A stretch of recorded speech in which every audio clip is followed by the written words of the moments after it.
Tips on how to plan and write an ERC proposal were presented in the lecture Towards an ERC Project. Some hints. At the Jagiellonian University, these types of grants are being implemented, and our grantees are eager to share their experiences with you. In this session, you will meet several principal investigators who have received ERC starting, consolidator, or advanced grants, as well as Dioscuri grants. They talk about their projects, reflect on their scientific journeys, and share what it's like to work at the Jagiellonian University. There's no single model for success. Each story is different. Some researchers are dynamic and full of energy, others thoughtful and reflective. Their fields vary, their approaches differ, but they are all united by one thing, a commitment to excellent science. And there's something else they have in common. They see the Jagiellonian University as a place that supports their efforts. They speak openly about what works well and suggest what could be improved, because they feel at home and know their voices are heard. Take a moment to listen to them.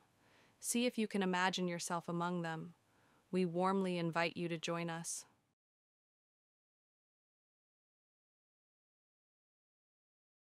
Hello everybody, my name is Krzysztof Szade. I am from Laboratory of Stem Cell Biology at the Jagiellonian University in Kraków, in Poland. So I'm lucky to conduct in Kraków an ERC project that is aiming to find a memory of blood-forming stem cells. So why blood-forming stem cells? So it's quite incredible because our bodies produce each second 1 million of new blood cells. It's produced per 1 second. Now, all of these new blood cells are produced from blood-forming stem cells, and people already in the 60s knew that one stem cell, one clonal stem cell, can produce millions of different kinds of mature blood cells. Yes, and this huge potential, this regenerative potential of blood stem cells, is already used in clinics in high scale. And when you take bone marrow transplantations, yes, so bone marrow transplantations, I think till 60s, like more than 1 million of bone marrow transplantation was performed, and in fact, the whole blood regeneration in the recipient of the blood marrow transplantation is based on a rare blood-forming stem cells that are transplanted within the whole bone marrow, and they constitute like promile of the old cells, but the whole blood regeneration is dependent on them. So there are like many lives saved because or thanks to this regeneration potential of blood-forming stem cells. And my project is trying to answer the question: can the blood-forming stem cells remember what they have encountered before and use this memory in a good way to be prepared for the next challenges? Of course, when you think about memory of blood cells, you should think about the lymphocytes, B and T lymphocytes, and you know, all the that are responsible for all the immune response, and this is why our vaccination works as well. But I think that the memory of this in this blood system can be much wider. Yes, so the blood-forming stem cells that I told you, like, can produce different kind of mature blood cells, but some of them got their preferences. Yes, the preferences. So one of them want to produce more of this kind of blood cells, the other guys want to produce more of this kind of blood cells. So we are studying whether these preferences are based on their memory.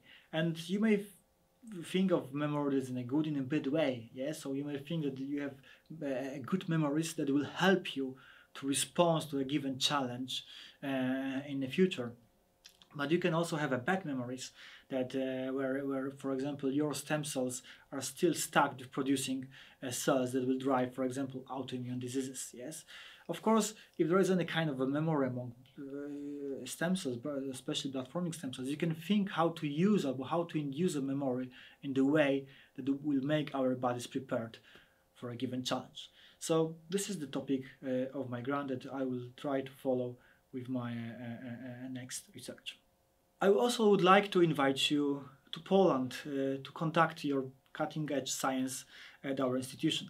So actually there is still a few only a few grants, ERC grants in Poland, but this number is growing. But please don't be misled with this low number of applications that are founded in Poland. So Poland has a huge potential to make a great science here. Yes, so we are one of the biggest, I think the 6th largest economy in Europe. We are still one of the fastest growing economy in Europe, and we still have a great infrastructure. Yes, so Jagiellonian University, when I work, built a beautiful modern campus that is really well equipped with the cutting edge infrastructure. Now there is a time to use this infrastructure, and we really want to invite you to our institution that has a huge potential to conduct such kind of studies. So if you decide to go or decide to conduct your project at Jagiellonian University, we as ERC grantees have a great support to conduct the science and get all the support that is really needed. That's why this is really a good place for your next ERC application. And I think it is important to fully use and fully employ this potential of our university and generally Polish science. And we are really seeking for people with good ideas, with full of energy, that they would really shift the science in our institution for tracks of great quality, of great innovation, of great significance. And we have this potential. We are ready to conduct such kind of research. We are trying to conduct such research at our institution, the Jagiellonian University, and we'd like to invite you to apply and to join our team and to use best of this potential to make important and cool science in the future.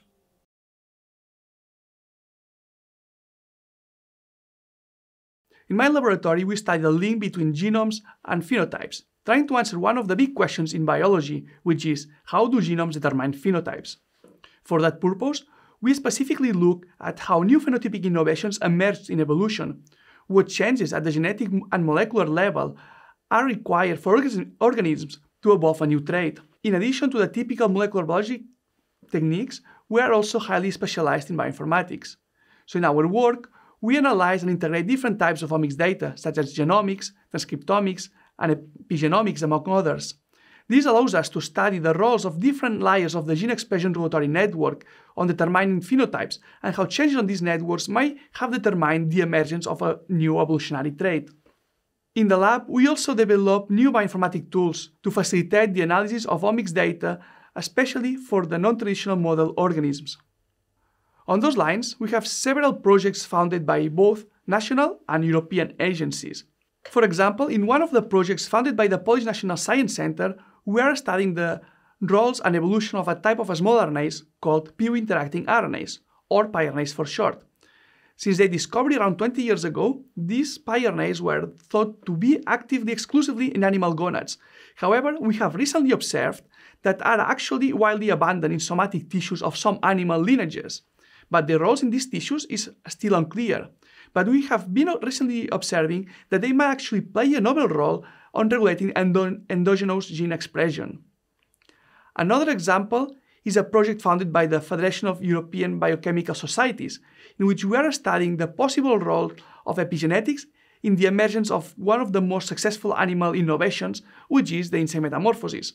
Insects represent nearly 90% of animal species, and most of them do metamorphosis. So, how did such a fascinating, uncomplicated, and at the same time successful developmental mode emerge? In this project, we study how the epigenetic changes induced by a single gene during embryogenesis could be key for the emergence and evolution of this metamorphic development. These are just two examples of research projects that we have founded by national and international agencies at our laboratory Bioinformatics and Genome Biology at the Jagiellonian University. For more information about our projects, I will encourage our viewers to check out the laboratory website and reach out to us if they have further questions. Due to the long history of the university, there are many aspects of the day-to-day functioning that might have made sense in the past, but now have become a bit outdated. This is especially visible in terms of a slow and complicated bureaucracy. While in the recent years it has greatly improved, especially in terms of digitalization, this has not always necessarily simplified and reduced the procedures and bureaucracy. Another aspect in which the university can still improve is in its international image. While the university is very well known in Poland, it's not as well known abroad. It's not on the top of the university rankings. The Jagiellonian University, with its long academic tradition combined with its modern facilities and equipment, offers a unique environment in Poland where to do science. Furthermore, it attracts some of the most talented and motivated students and researchers from Poland and beyond, making it possible to recruit outstanding people to implement groundbreaking scientific projects. The UJ, and specifically the Ruchai campus, also offers an active and dynamic ecosystem of excellent research laboratories, research centers, startups, and companies. Conferences and seminars and other events around the campus bring these people together, which facilitates the exchange and flow of ideas and knowledge.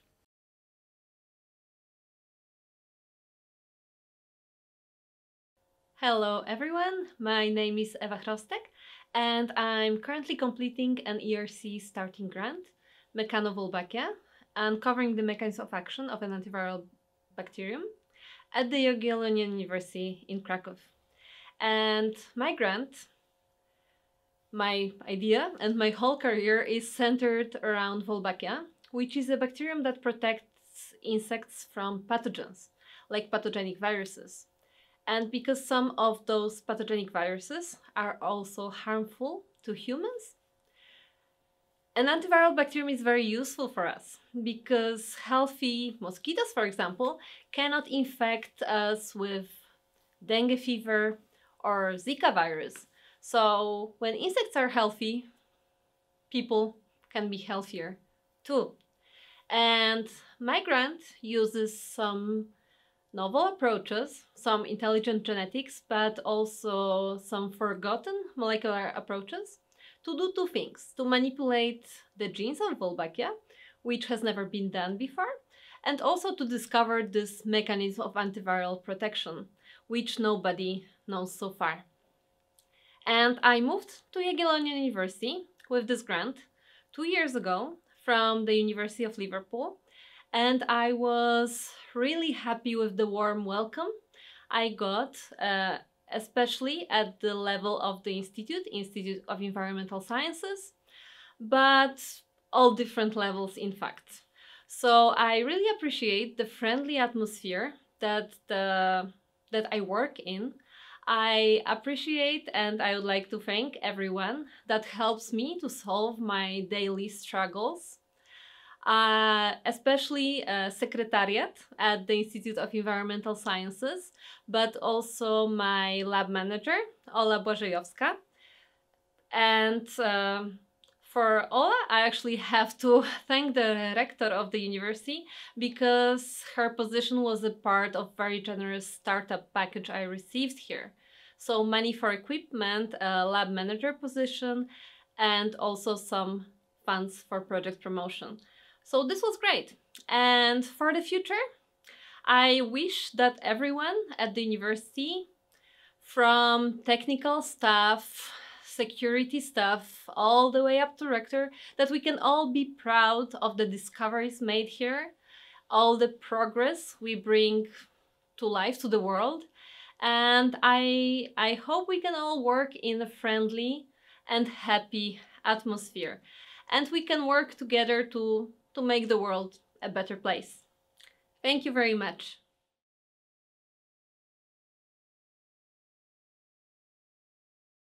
So good morning. My name is Przemysław Nogły.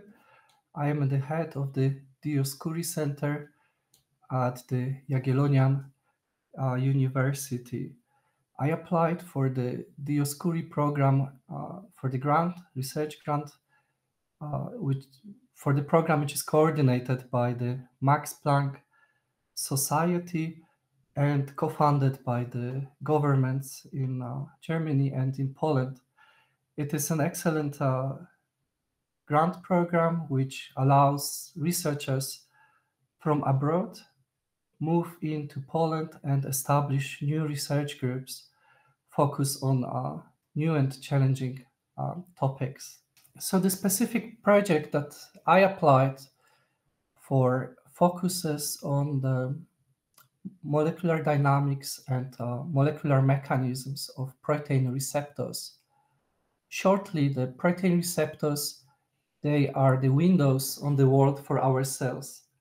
They provide the input signals for our cells, the information about the outside world, which then the receptors process and can lead to different outputs for the cells. A very common example, we could take the plants moving towards the source of light in response to the moving light outside of the window. So one of the receptors which we study is involved exactly in this process. So not only we have very interesting biological system, but also we employ cutting edge technology, so-called time-resolved serial crystallography. This method was developed less than 10 years ago at so-called X-ray free electron laser facilities. And with this new technology, we can gain unprecedented insights into the inner workings of the protein receptors. So not only we can study the receptors at a near atomic spatial resolution, but also we can capture the molecules in motion while they are performing their function. And in this way, we can really get unprecedented insights into the mechanism of the action of the receptors. One can think of it as a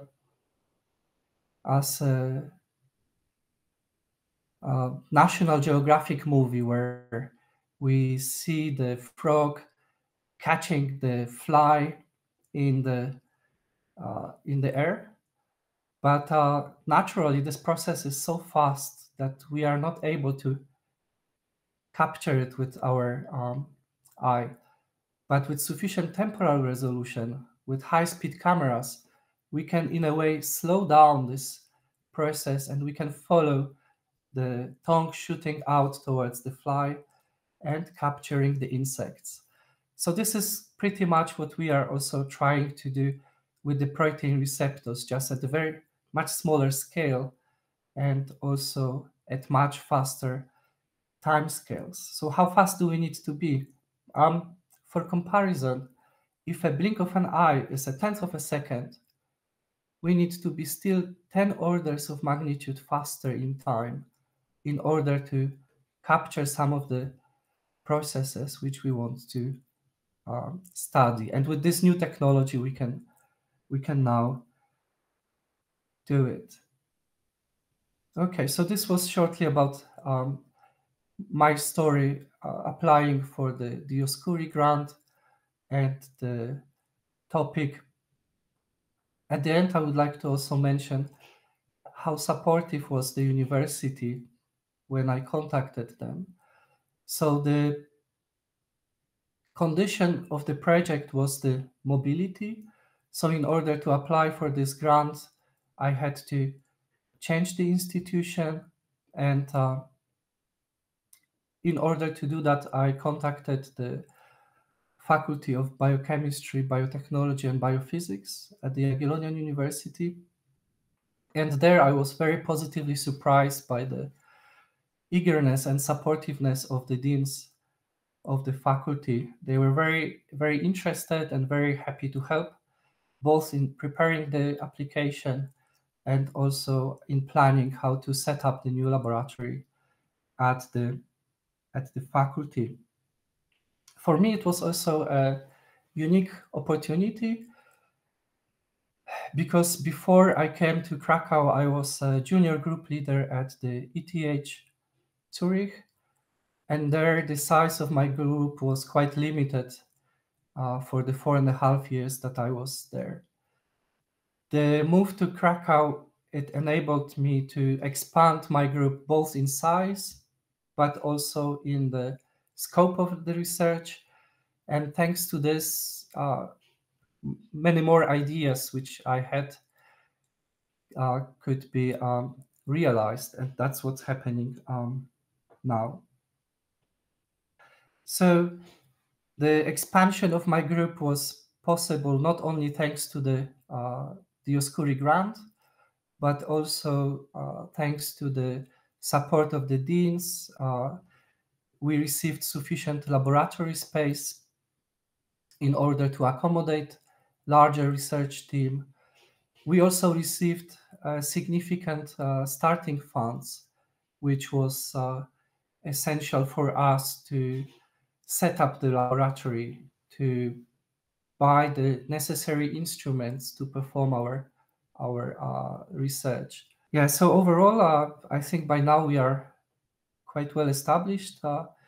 We have some exciting projects being developed, hired also very bright young researchers, both from Poland and internationally.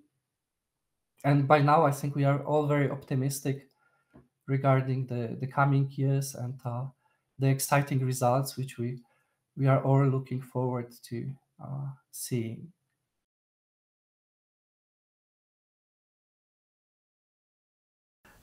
Dzień dobry, nazywam się Mateusz Sikora, kieruję grupą badawczą Dioscuri w Małopolskim Centrum Biotechnologii. W naszej grupie zajmujemy się oddziaływaniami między białkami. Białka to są te nanomaszyny, które są odpowiedzialne za wszystkie właściwie procesy życiowe, za komunikację między komórkami, za układ odpornościowy, przekazy między neuronami w mózgu itd. Dużo wiemy na temat, jak białka ze sobą oddziałują. Nie do końca wiemy, jak modyfikacje potranslacyjne wpływają na te oddziaływania. Co to są te modyfikacje? To są dodatki grup chemicznych, które dzieją się już po tym, jak białko zostaje syntetyzowane i one modyfikują powierzchnię białek. Są przeróżne rodzaje modyfikacji. Można dodać na przykład lipid, można dodać cukier w procesie glikozylacji. I te modyfikacje zmieniają sposób, w jaki białko zachowuje się w swoim miejscu docelowym. Na przykład weźmy na tapetę naszego koronawirusa, który tak nam bardzo bruździł przez ostatnie lata.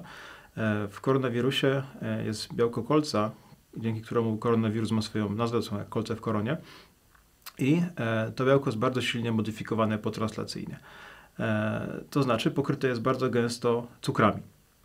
Te cukry blokują dostęp układu odpornościowego do tego białka, przez co wirus jest bardziej skuteczny, układowi odpornościowemu jest trudniej się do niego dostać i jakby zrozumienie, w jaki sposób te cukry blokują dostęp innych białek przy patogenach, ale też w normalnych, natywnych białkach, w jaki sposób wpływają na oddziaływanie ze swoimi partnerami, jest bardzo interesujące i mocno niewyeksplorowane polem naukowym. Niestety te modyfikacje są dosyć niewdzięczne, jeśli chodzi o badania doświadczalne, ponieważ zwykle są bardzo dynamiczne i bardzo zmienne, co powoduje, że wszystkie metody strukturalne właściwie nie są w stanie rozwiązać struktur tych modyfikacji. Tutaj w sukurs przychodzą metody symulacji dynamiki molekularnej, którymi my się paramy. Co to jest dokładnie? Bierzemy jakiś wycinek układu biologicznego, na przykład nasze białko, kolca koronawirusa, zalewamy go wodą, przy czym śledzimy dokładnie pozycję każdego atomu w układzie i znając fizykę oddziaływań między tymi atomami, jesteśmy w stanie przewidywać, w jaki sposób będzie się zachodziła dynamika w takim układzie, jak białko będzie się poruszało. Możemy też właśnie dodać nasze modyfikacje potranslacyjne i zobaczyć, jak one się będą poruszały. I cała clue działania tych modyfikacji potranslacyjnych jest właśnie w ich dynamice. To znaczy przez to, że one się bardzo szybko poruszają na powierzchni białka, potrafią zamaskować jego powierzchnię i przez to utrudnić dostęp układu odpornościowego. Więc my używamy tych symulacji na superkomputerach, gdzie liczymy bardzo długie obliczenia, stąd dostajemy dynamikę białek, przewidujemy, w jaki sposób zachodzą oddziaływania i tak dalej.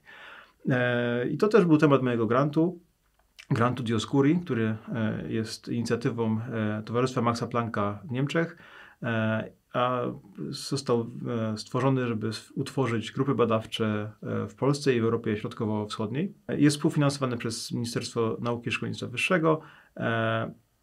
Ja otrzymałem ten grant w 2022 roku, rozpocząłem swoją działalność w Małopolskim Centrum Biotechnologii.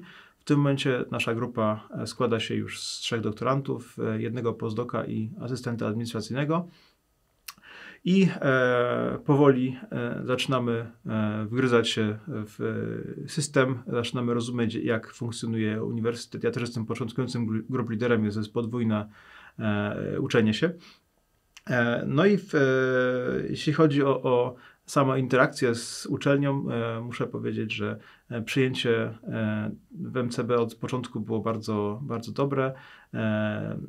Istnieje tam bardzo przyjazna kultura wspierania się nawzajem szefów grup. Ja na przykład, kiedy aplikowałem o grant Dioscuri, otrzymałem bardzo silny mentoring, między innymi próbne interview, które trwało przynajmniej przez 2 godziny i było podczas tego interview zgromadzonych chyba 10 różnych grup liderów, więc to jest bardzo duża inwestycja z ich strony, ale uważam, że to bardzo pomogło i takie podejście jest bardzo wspierające, bardzo pomocne. MCB też mogę powiedzieć szczyci się dosyć płaską strukturą zarządzania, to znaczy dostęp do dyrektora jest bardzo, bardzo łatwy, można się bardzo łatwo skomunikować z różnymi osobami z administracji, więc tutaj rzeczy działają dosyć płynnie i jest dosyć elastycznie, to znaczy, że kiedy pojawia się jakiś problem, zwykle rozwiązanie znajduje się tego samego dnia, najpóźniej następnego. Oczywiście są pewne wyzwania, częściowo związane też z systemem naukowym w Polsce, który wymaga jakiegoś dopasowania do standardów zachodnich. Wydaje mi się, że brak struktury, gdzie mamy jakby zdefiniowane, że mamy doktorat, postdoka, potem tenure track dla grup liderów, jest to pewne ograniczenie, które też jest dosyć niejasne dla ludzi, którzy mogliby aplikować z zewnątrz na uczelnię. Sama procedura rekrutacji też muszę powiedzieć, że jest nadmiernie skomplikowana i bardzo przez to długotrwała. Z takich organizacyjnych rzeczy wydaje mi się, że to, co mogłoby pomóc na lepszej organizacji pracy, jest zgromadzenie zasobów badawczych w tak zwane core facilities. Miejsca, gdzie pracowałem, czyli w Maxie Plancku i w IST Austria, grupy różnych narzędzi badawczych są zwykle zarządzane przez tak zwane core facilities, gdzie grupa specjalistów zajmuje się jedną działką, na przykład mikroskopami, na przykład klastrami obliczeniowymi i oni są tam bardzo wyspecjalizowani przez to, że zarządzają całą infrastrukturą dla całej uczelni, mają dostęp do większych środków, mogą zakupić lepsze narzędzia i tak dalej. Wydaje mi się, że u nas na uczelni takie coś mogłoby świetnie działać, więc tutaj mi się wydaje, że jest to pewne wyzwanie, które jeśli się przezwycięży, mogłoby bardzo przyspieszyć i ułatwić nasze badania w przyszłości. Poza tym też mogę powiedzieć z perspektywy 2 lat na uczelni, wydaje mi się, że jesteśmy że MCB i UJ jest na bardzo dobrej drodze, żeby stać się jedną z topowych uczelni. Wydaje mi się, że Polska jest też atrakcyjnym w tym momencie miejscem do robienia nauki, więc z dużą ekscytacją i zaciekawieniem czekam na następne lata zobaczyć, co się tutaj będzie działo i jak naszej grupie MCB czy też uniwersytetowi będzie szło w kolejnych 5 czy 10 latach.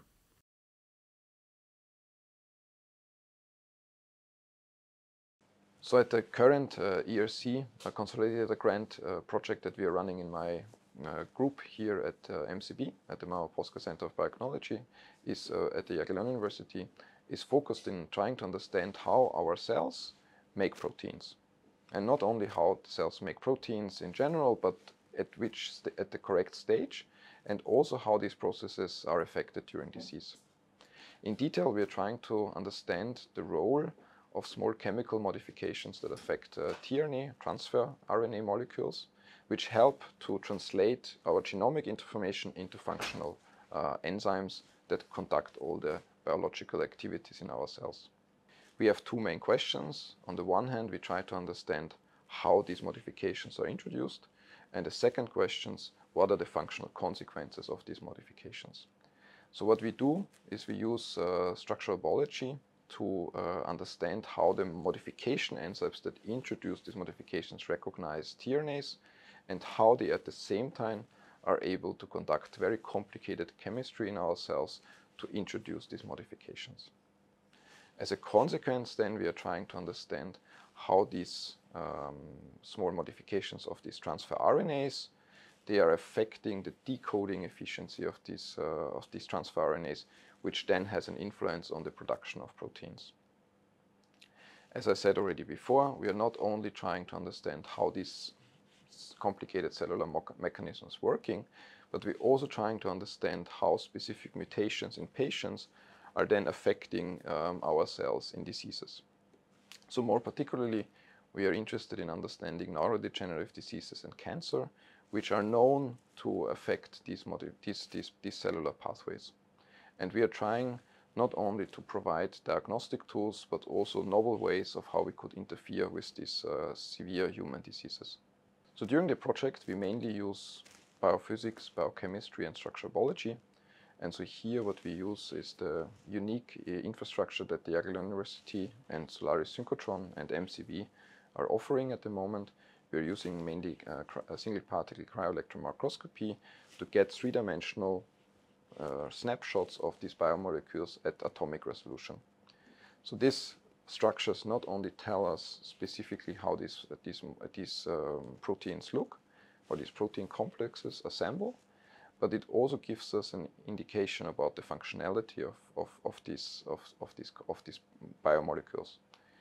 Foremost, what we can also do is we can locate the position of mutations, we know that they are existing in patients of neurodegenerative diseases mainly, and then try to deduct what is going wrong during the disease.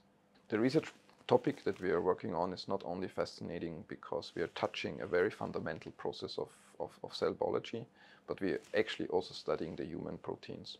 So this gives us a really close proximity to the clinics and allows us to translate our biological knowledge into medical strategies or intervention strategies in the future. So here at the campus, at the Rucaj campus at the Jagiellonian University, we currently have a really world-class setup for structural biology. It's a combination of the MCB, the Solaris Synchrotron with the National Cryo-EM facility, and the supercomputing center of Syfronet from the AGH. So here we are kind of in the sweet spot of trying to make defining the biological questions at MCB, analyzing our proteins or purifying the proteins here and characterizing them biophysically and biochemically, and then having a very close proximity to the Solaris Synchrotron where we have access to these high-end cryo-electron microscopes, which allow us to get these snapshots at high resolution. One of the issues with cryo-EM is that we are generating a lot of data. So every data set, every day that we are collecting generates around 5 to 8 terabytes of data. And this is data that we cannot simply analyze with your home PC or a laptop. So for this, we are very glad that we have the opportunity to use the supercomputing center, which is directly connected to Solaris and MCB, which then allows us, in fact, to analyze this data efficiently and also to basically extract the information from these large data sets. The university was not directly involved in the scientific idea or the creation of it, but the university was essential to support the project implementation by, on the one hand, providing financial means.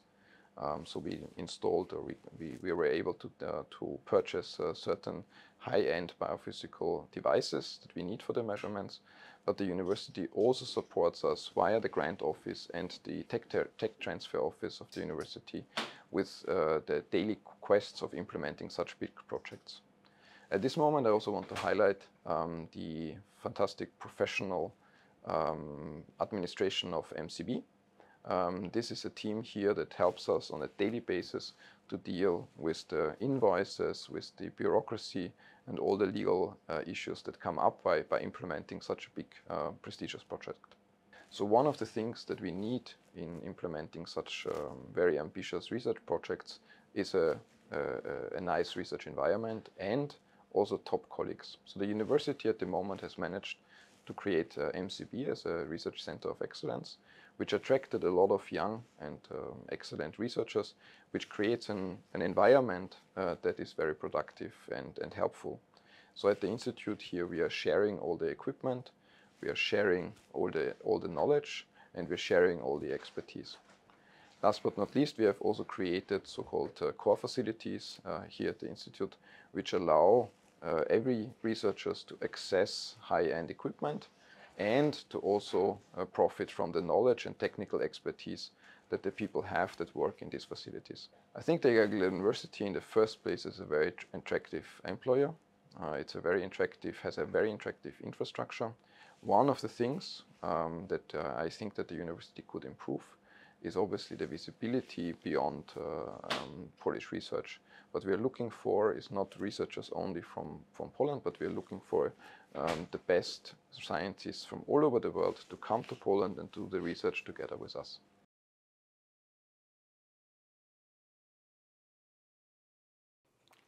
Good morning. My name is Karol Życzkowski. I work as a physicist at the Jagiellonian University Institute for Theoretical Physics. This year I was very lucky. I was surprised to know that my proposal for ERC Advanced Grant I wrote last year was successful. I eventually got a good news in June, and now I'm pleased to start working on my research project.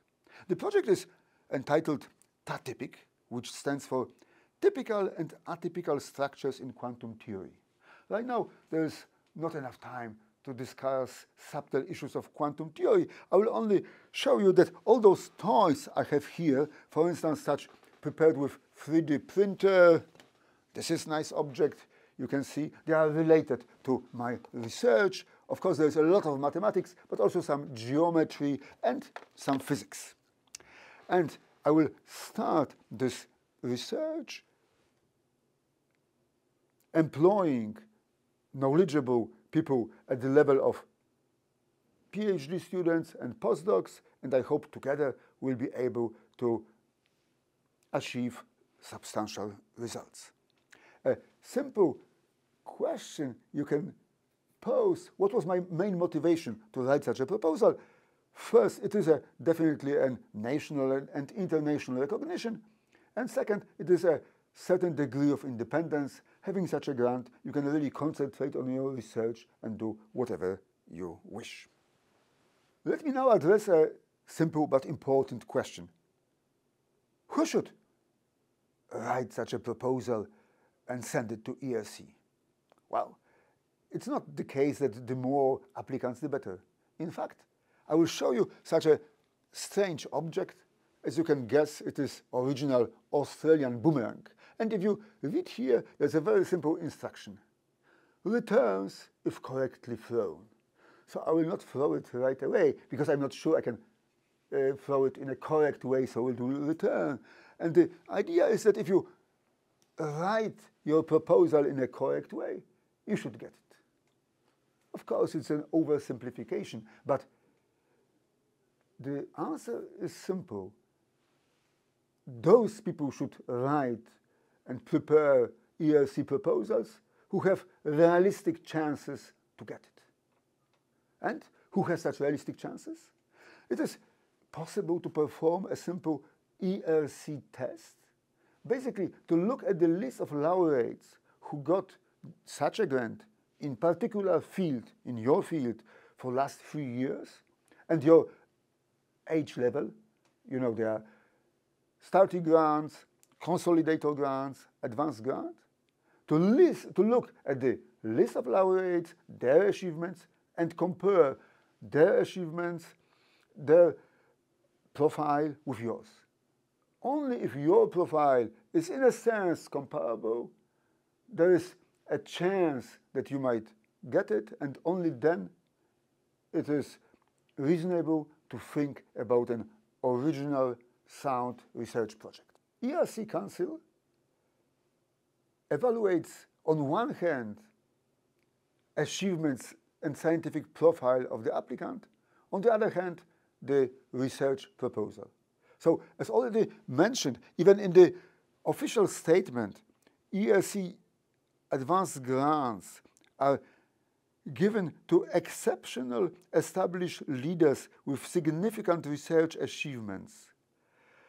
I would never dare to describe my own achievements with such words, but it's clear that the evaluators and referees will ask a question whether your achievements deserve such statements.